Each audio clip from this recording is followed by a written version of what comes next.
The Boston Marathon, one of the several wonders of marathon culture. For some, it's a race that people tune in to see their loved ones on the big screen, or for others, they themselves are the one that want to qualify for such a prestigious race. The enormous crowds, the beautiful streets of Boston, a lot of people have said that there's no feeling quite like this event.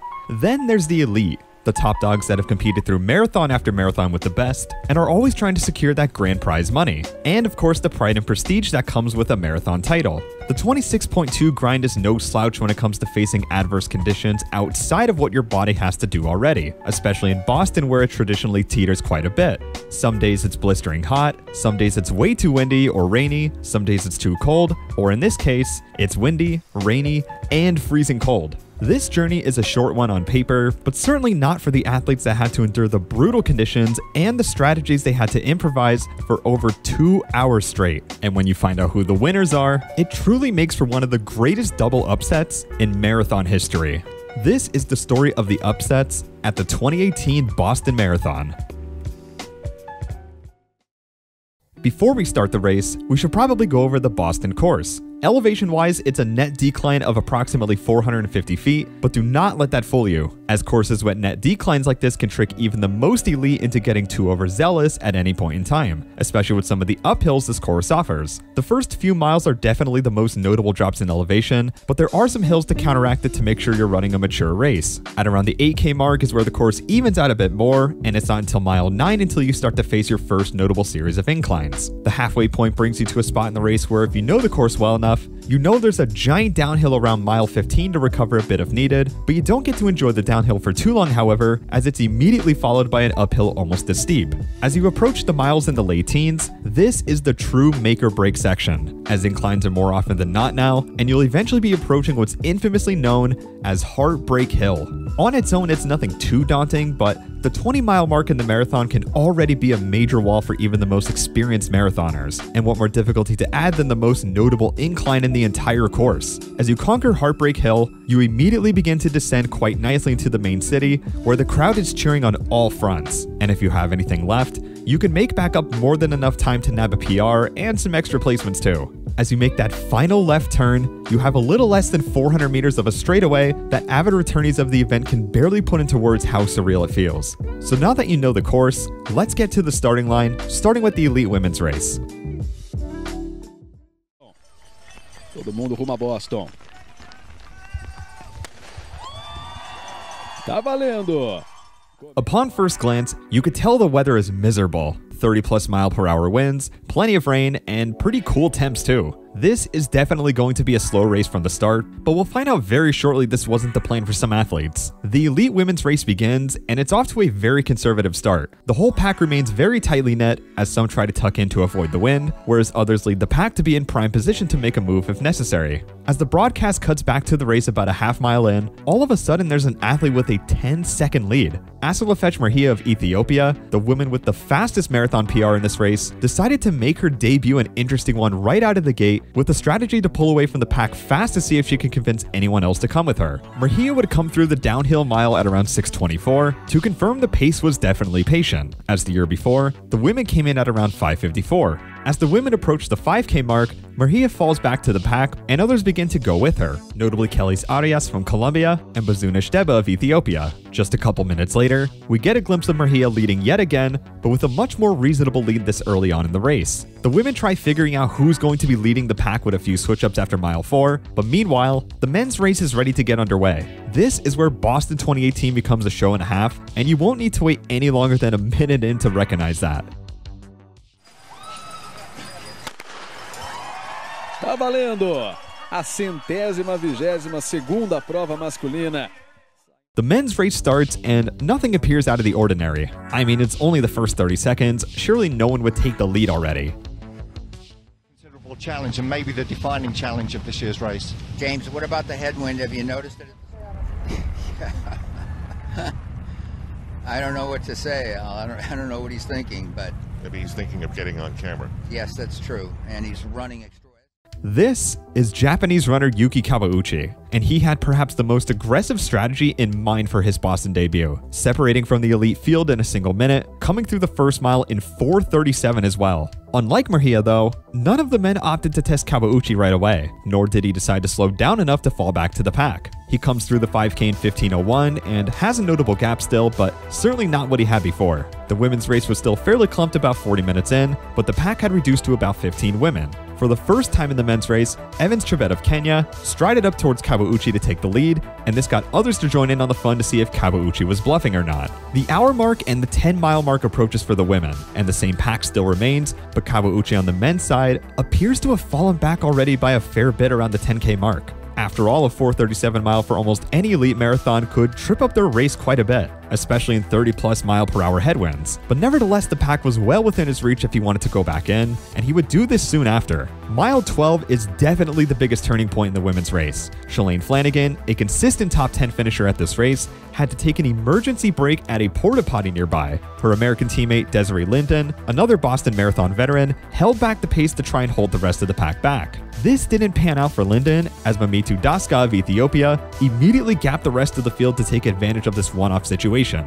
Linden slowed down even more to check back up on Flanagan, as it appears her intention is to get her back in the race and to work back up to the pack together. A risky but certainly a noble move. They utilize a downhill section right after the half marathon point and are back in the race. Only time will tell whose endurance can survive in this type of weather. Hypothermia is a possibility in these conditions after all. Daska flies away from the pack yet again with an insane gap in a short period of time, but let's take a look at the men's race to see what's going on over there.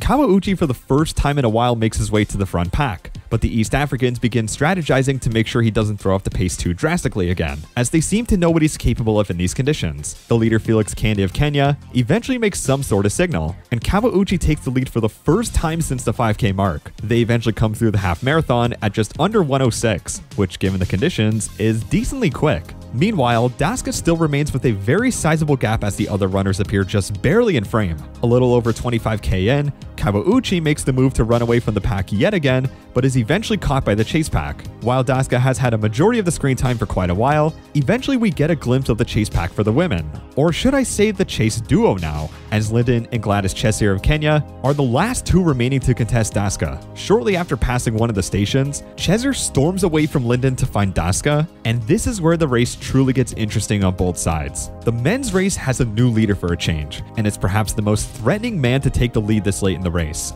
Jeffrey Kirui of Kenya, the defending champion and 2017 world champion. The race now has two frontrunners that are looking to shake the rest of the pack off for good and to claim their titles, especially for Daska, who has a 22-second lead. As Kirui's lead widens though, Daska fades away with every passing second. Her stride looks dampened, and Linden and Chesier have her on the radar as they approach Heartbreak Hill. Meanwhile, Kirui has a 55-second lead after running a sub-5 mile for mile 19 to try and take this one home.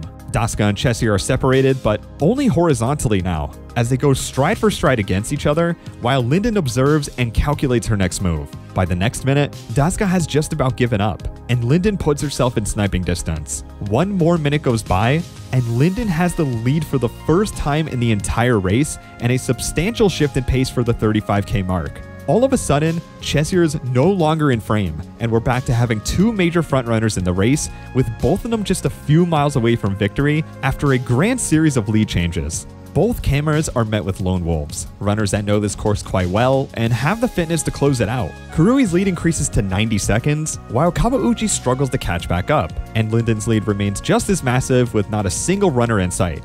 But wait a minute, what's this? Isso, não tem jeito. Ele na realidade não é professor, ele é inspetor da escola, mas enfim, é amador que está chegando, e está chegando mesmo.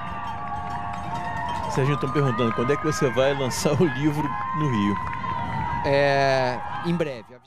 Just a few minutes ago, Kawauchi was nowhere within frame, and now he's running down Kirui with just a couple miles left. Kirui's stride appears almost non-existent, but Kawauchi is looking like he just started the race. After a cut to Linden approaching the end, Kawauchi is now hundreds of meters ahead of Kirui, and now this is looking like a done deal. Linden hits the final straightaway with a 4-minute lead over the second place finisher, as others are found out to have pulled out of the race. And it's Desiree Linden who rides through the storm with her first Boston Marathon win ever, and Kawauchi sprints in for his first international marathon win ever too. Pela primeira vez, Estados Unidos no topo. Vibração da organização, do público. 2 horas 39:50, Desiree Linden, campeã da Maratona de Boston. Pela primeira vez desde 1985, em 33 anos, uma americana vence. Um resultado histórico em Boylston Street. Recebendo os abraços do marido, Ryan Linden, 2 horas 15:47. Yuki Kaushi, para a vitória mais saborosa de todas, campeão em Boston. O Japão vence a Maratona de Boston numa das histórias mais espetaculares do esporte. Uma maratona inesquecível na chuvosa, na fria Boston. Pela primeira vez em mais de 30 anos, a bandeira japonesa subirá mais alto que todas. Yuki Kaushi. O senhor maratona aqui de kamikaze não tem nada, viverá para sempre. Agora dividindo o troféu. Essa foto, Sérgio. Essa foto aí. Essa sim, essa foto precisa estampar, porque a vitória é dos dois mesmo.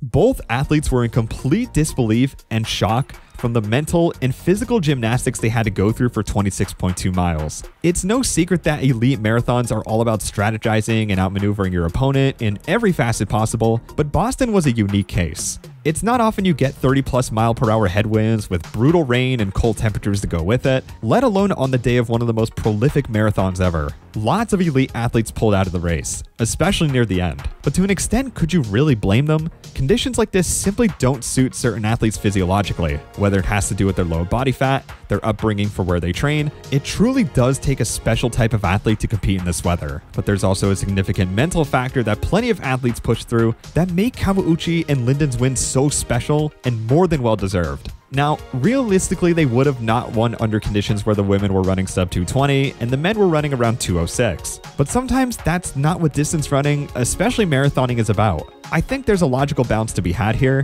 where it's okay to admit that these runners had more favorable conditions for them, but to say that they didn't perfectly execute some of the largest comebacks in the worst weather possible for a well-deserved win would definitely be an ignorant outlook.